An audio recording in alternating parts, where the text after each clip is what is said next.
ত্রিপুরা উত্তর জেলা ধর্মনগরে উপনির্বাচনকে সামনে রেখে কংগ্রেসের শক্তি প্রদর্শন। বর্ণাঢ্য মিছিলে মনোনয়ন জমা দিলেন কংগ্রেস প্রার্থী চয়ন ভট্টাচার্য। আগামী 9 এপ্রিল ত্রিপুরা উত্তর জেলার 56 ধর্মনগর বিধানসভা কেন্দ্রের উপনির্বাচন ঘিরে সরগরম ধর্মনগর। আজ এক বর্ণাঢ্য মিছিলের মধ্য দিয়ে নিজের মনোনয়নপত্র জমা দিলেন কংগ্রেস প্রার্থী চয়ন ভট্টাচার্য। আগামী 9 এপ্রিল 56 ধর্মনগর বিধানসভা কেন্দ্রের উপনির্বাচনের দামামা বেজে গিয়েছে। হাজার হাজার কংগ্রেসের কর্মী সমর্থকদের সাথে এক মিছিল করে রিটার্নিং অফিসারের নিকট মনোনয়নপত্র জমা দিলেন কংগ্রেস প্রার্থী চয়ন ভট্টাচার্য। ধর্মনগর জেলা কংগ্রেস ভবন থেকে শুরু হয় এই সুসজ্জিত মিছিল। কংগ্রেসের দলীয় পতাকা আর স্লোগানে মুখরিত হয়ে ওঠে গোটা ধর্মনগর এলাকা। কংগ্রেসের দলীয় পতাকা আর স্লোগানে মুখরিত হয়ে ওঠে গোটা ধর্মনগর শহর। মিছিলের অগ্রভাগে ছিলেন খোদ কংগ্রেস প্রার্থী চয়ন ভট্টাচার্য। ধর্মনগর শহরের বিভিন্ন প্রধান পথ পরিক্রমা করে মিছিলটি পৌঁছায় মহকুমা শাসক কার্যালয়ে। সেখানে মহকুমা শাসক তথা রিটার্নিং অফিসার দেবযানী চৌধুরীর কাছে নিজের মনোনয়নপত্র তুলে দেন কংগ্রেস প্রার্থী চয়ন ভট্টাচার্য। ত্রিপুরা থেকে বিক্রম কর্মকারের রিপোর্ট, বিগ নিউজ বাংলা।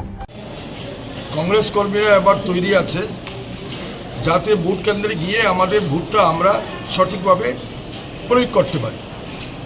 এর জন্য রিটার্নিং অফিসারের কাছে আমাদের প্রার্থী উনি আবেদন রেখেছেন যাতে গণতান্ত্রিক উপায়ে আমরা যাতে আমাদের ভোটটা দিতে পারি তার ব্যবস্থা করার জন্য, যাতে হিংসা বিদ্বেষের মাধ্যমে এখানে নির্বাচনী প্রক্রিয়া যাতে বানচাল না হয় তার জন্য কঠোর থেকে কঠোরতর ব্যবস্থা গ্রহণ করার জন্য উনি অনুরোধ করেছেন। আমরা কংগ্রেস পার্টি ধর্মনগর 56 বিধানসভা এলাকার সর্বংশের মানুষের কাছে আমাদের আবেদন, যে উদ্দেশ্য নিয়ে 2018 সালে এই রাজ্যে ভারতীয় জনতা পার্টি পরিচালিত সরকার গঠিত হয়েছিল, সেই সরকার এই রাজ্যের গণতন্ত্রকে ধ্বংস করে দিয়েছে, যুব সমাজকে ধ্বংস করে দিয়েছে। উন্নয়নের নামে শুধু দলববাজি, উন্নয়নের নামে কাটমানি, উন্নয়নের নামে কমিশন, যার কারণে উন্নয়নমূলক কাজে সঠিক কাজ এই রাজ্যে হচ্ছে না। যার জন্য কর্মসংস্থানের জন্য, বেকারের কর্মসংস্থানের জন্য, কর্মচারীদের ন্যায্য পাওয়ার জন্য আমরা এবার এই নির্বাচনে আমাদের উপনির্বাচনের প্রার্থী এখানে চয়নবাবুকে করা হয়েছে। ধর্মনগরবাসীর সর্বংশের মানুষের কাছে আবেদন, আপনারা গণতন্ত্রকে রক্ষা করতে, রাজ্যে শান্তির পরিবেশকে ফিরিয়ে আনতে চয়ন ভট্টাচার্যকে বিপুল ভোটে হাত চিহ্নে চাপ দিয়ে জয়যুক্ত করবেন, এটা কংগ্রেস পার্টির পক্ষ থেকে সর্বংশের মানুষের কাছে আবেদন জানাচ্ছি। এই অকাল নির্বাচন এই কারণে আমাদের ধর্মনগরের মাননীয় বিধায়ক বিশ্ববন্ধু সেনের প্রয়াণ হয়েছে।